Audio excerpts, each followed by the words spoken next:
कोकणची गावची मूग मटकीची मिसळ बनवूया.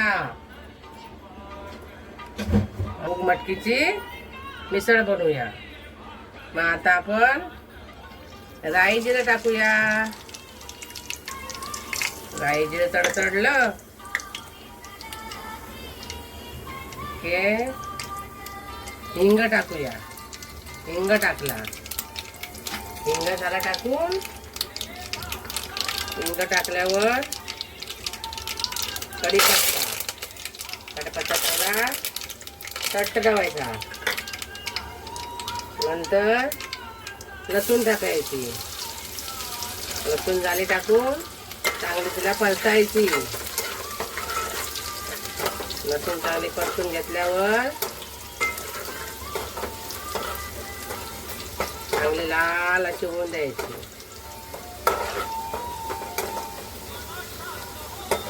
लाल झाल्यावर आपण कांदा टाकायचा.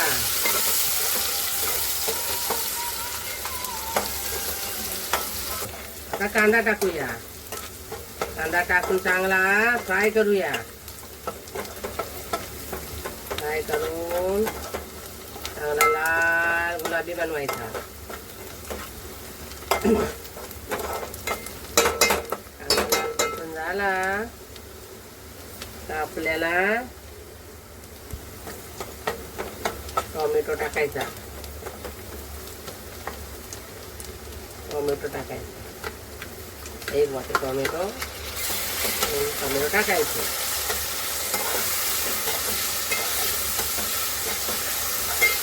टोमॅटो टाकायचे. थोडंसं मीठ टाकायचं. कांदा टोमॅटो मॅश होतो चांगला. टोमॅटो टाकायचं. मीठ टाकायचं. चांगला तेलावर परतून घ्यायचा.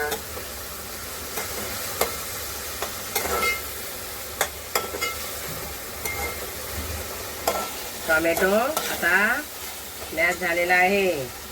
तर आता आपण मसाले टाकूया. 1 चम्मच लाल तिखट मसाला.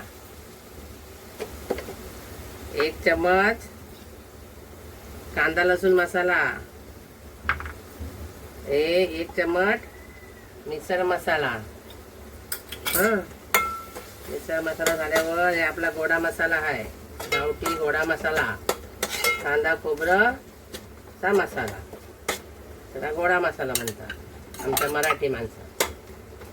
तर आम्ही गोडा मसाला टाकलेला आहे.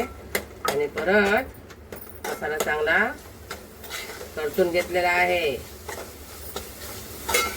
बघा किती सुंदर असा त्याचा आलेला आहे मसाला. कांदा लसूण मसाला होता तुम्ही सगळा टाकून घेतलेला आहे.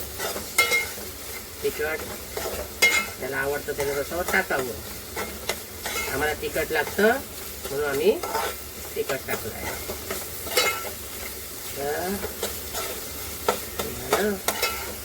मस्त. आता आपण हे मिसळ जे मूग उकडलेले आहे मूग मटकी ते आपण याच्यात मिक्स करणार आहे. जे पहिले आम्ही उकडून घेतलेले आहे त्यात आम्ही याच्यात मिक्स करणार आहोत.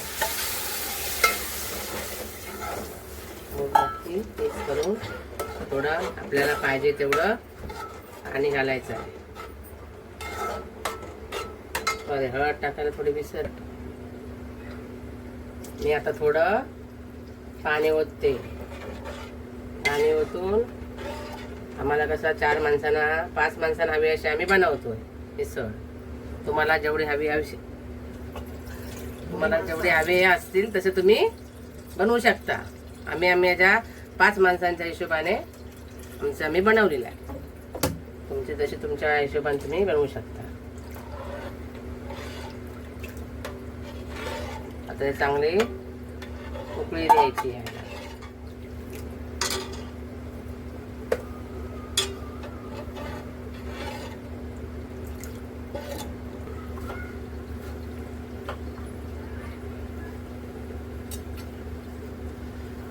आता आपल्या मिसळीला उकळी आलेली आहे. अजून आपण 5 मिनिटं ठेवून बंद करू शकतो. आपली मिसळ तयार झालेली आहे. वरून मी कोथिंबीर टाकते. असं दिसायला छान दिसते. आपण कोथिंबीर टाकायची. आपली मिसळ तयार झालेली आहे. तर आपण सगळ्यांनी खाऊ शकतो. आता आपली मूग मटकीची मिसळ तयार रेडी झालेली आहे.